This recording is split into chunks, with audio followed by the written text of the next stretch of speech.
In this talk, I would like to focus your attention on the lamellar macular hole and the epiretinal proliferations that can be associated to a lamellar macular hole.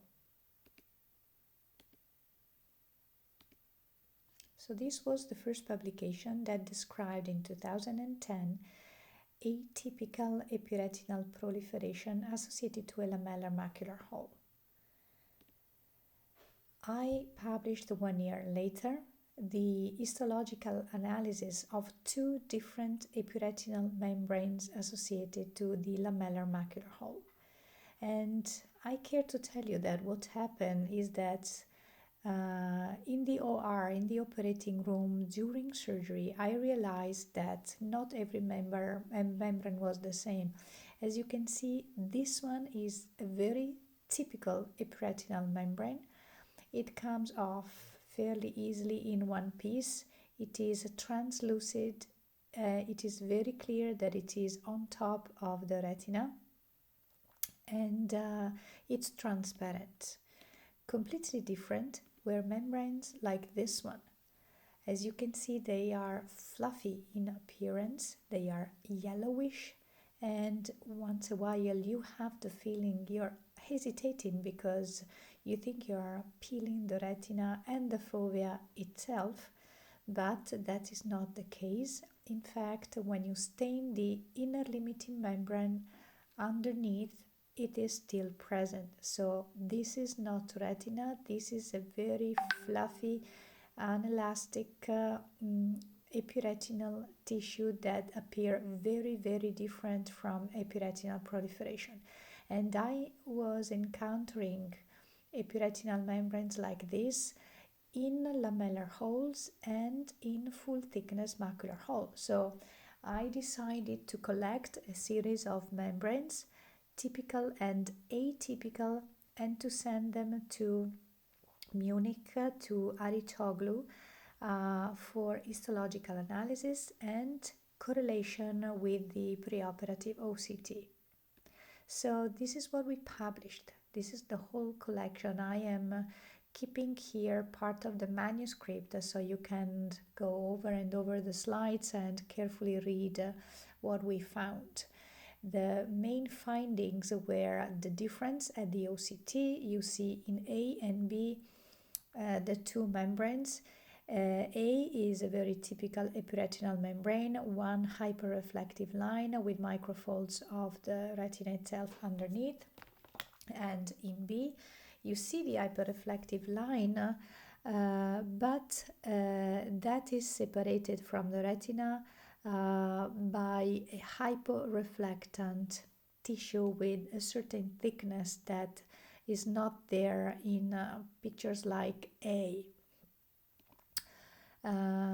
And we could see that there were the chance to recover a very good anatomical profile by operating both types of membranes. You see on the left A, C and E, the let's say the post-operative closure of the hole after peeling, but also with dense membrane. You see in B, D and F the follow-up of this patient with a very good closure of the lamellar hole, although at the level of the photoreceptors the photoreceptors line is not continuous. The immunohistochemical analysis show that the composition of cells and collagen was the same as far as type of cells, but the distribution of cells was very different. In fact, in the tractional membrane, we could find mainly glial cell and alpha smooth muscle cells, while in the dense membrane, the more represented were yellocytes and glial cells and very few alpha smooth muscle cells. As well, the type of collagen was not exactly the same, having in the dense membrane a huge amount of what it's called fibrous long spacing collagen, and it is to be known that fibrous long spacing collagen is a sign of vitreous remodeling. This is again another publication showing the difference between lamellar holes with tractional membranes on top and lamellar hole with dense membranes on top. The ones with dense membrane usually go deeper and reach the outer layers of the retina. And the most significant finding was that by operating patients with lamellar hole and dense membrane, the chance of ending up with a full thickness macular hole was very high. And this type of macular holes are very difficult or impossible to treat. That was the main alert from our collection of data. This was a meta-analysis of the manuscript published on lamellar macular holes. It was the state of the art and it should be updated now, but it shows that we can have full thickness macular holes as a very disappointing complication of this type of surgery. So basically the surgery was questioned by most of our colleagues. To overcome the risk of iatrogenic full thickness macular hole when peeling an atypical or dense membrane, we proposed to leave the membrane in the hole and to offer the patient a double flap. So the rationale for the double flap is that histology and immunohistochemistry of dense membrane shows a significant presence of Mueller cells and native collagen with the fibrous long spacing collagen I was mentioning before, which is a sign of vitreous remodeling, and for the absence of contractile cells in the dense membranes.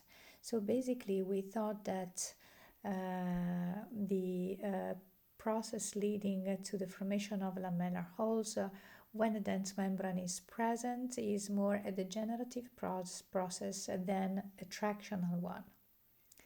So the aims of the double inverted flap were to increase the chance to close the hole, increase the chance of not losing the ILM flap, which is essential to avoid a iatrogenic full thickness macular hole.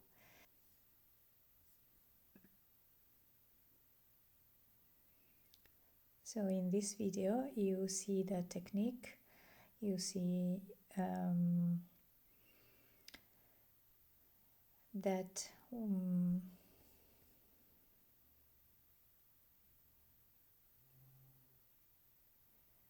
the epiretinal membrane is peeled first.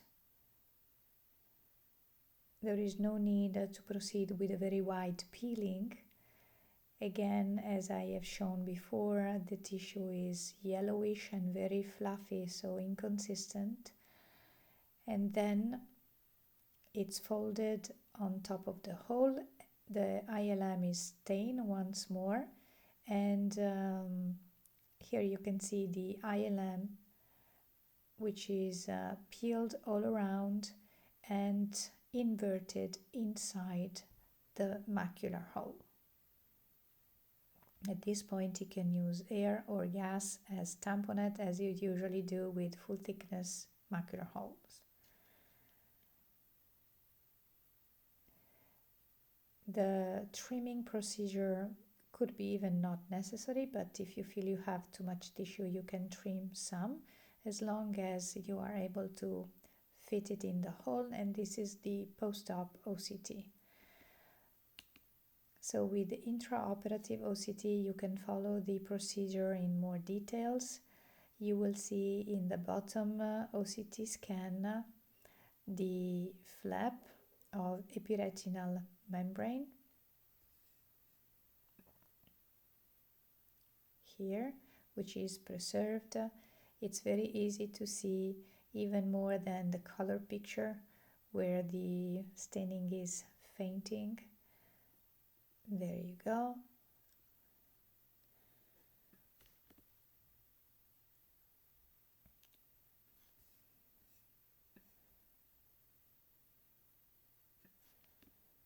And this is the final picture of the roof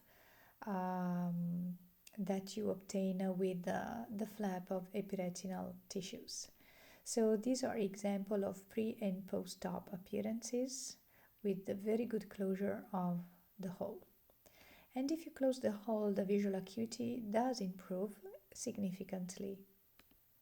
So in conclusion, when operating a full thickness macular hole with a dense membrane, we should avoid complete peeling, not only of the ILM but also of the epiretinal proliferation. A double inverted flap of epiretinal proliferation and internal limiting membrane is safe, and it allows anatomical and functional recovery.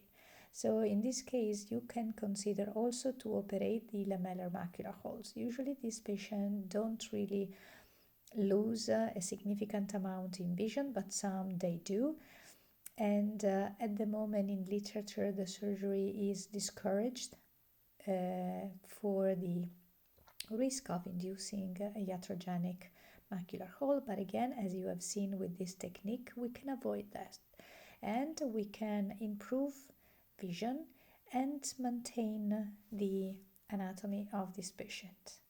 Thank you.